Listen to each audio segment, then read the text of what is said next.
We're going on a tour.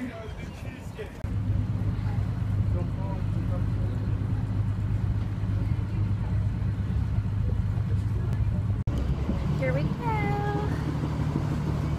And let's take care of it for you.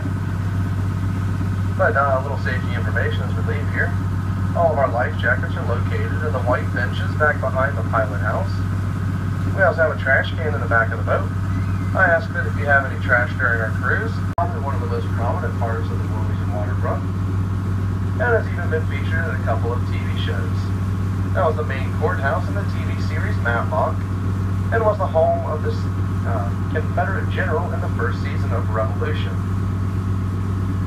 Now, before the Alton building was built, now their primary mission is to do bottom mapping and surveying up and down the east coast of the United States into the Gulf of Mexico.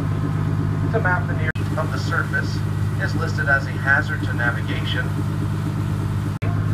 and it was reported that he scuttled her on the shoals of Cape Lookout, along with about 70 crew members in 1717. Now, some of that crew was also reported to have made it to shore and were the original inhabitants of the New Bern and Morehead City areas. Now, that seems plausible, as some of the older families in that area can still trace their bloodline all the way back to the days of piracy. Now, since the discovery of the site about a decade ago, they've recovered over 20 cannon, a ship's bell, several swords, and just 2 weeks ago pulled up a 500-pound anchor from the site. The restored artifacts can now be found at the Maritime Museum in Morehead City. Now, off to our right here is the Atlantic 6. That is Wilmington's fire rescue boat. They came here about 6 years ago. Now, off to the right here is the newest marina here in town. That's the Port City Marina.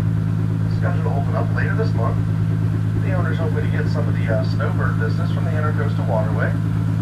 Snowbirds are the boats that take their larger vessels from the New England states down to Florida during the winter, and then back up north during the summer, chasing around the nicer temperatures. Now, what's more prominent to me is the larger concrete pier out here at the end that has been built to hold ships in the 100 to 200 foot range, and the owner's hoping to get some of the super yacht business from the Charleston Harbor area. Now, because Wilmington is located so close to an international airport, and we also have the film industry here in town, it's very likely in the near future we'll have some famous movie star's yacht docked right here in town. It actually hit a floating restaurant we have located here in town. That restaurant was called the Fergus Ark. She could have carried a crew of around 2,400. Now, at the corner of the Battleship Park, it was built in 1967, and it's what we call an elevator-style bridge, meaning this intersection between the two supports here stays horizontal the entire western area. These tugs are fitted with very powerful diesel engines and huge propellers for their size. In fact, that front tug there, the J.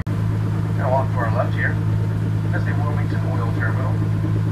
That was used extensively until the late 80s, when oil pipelines became more widespread throughout the country. It was a lot cheaper to send oil through a pipe. Pelican. Now, nobody is exactly sure who painted that. However, we do know that the owners of the terminal commissioned an artist to paint a tribute to the brown pelican, which nearly went extinct in the 1970s.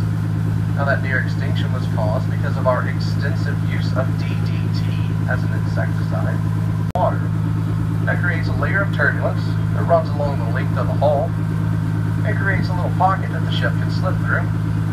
Now, it actually decreases fuel consumption so much that pretty much every ship you see built today will have one of those bulbous valves.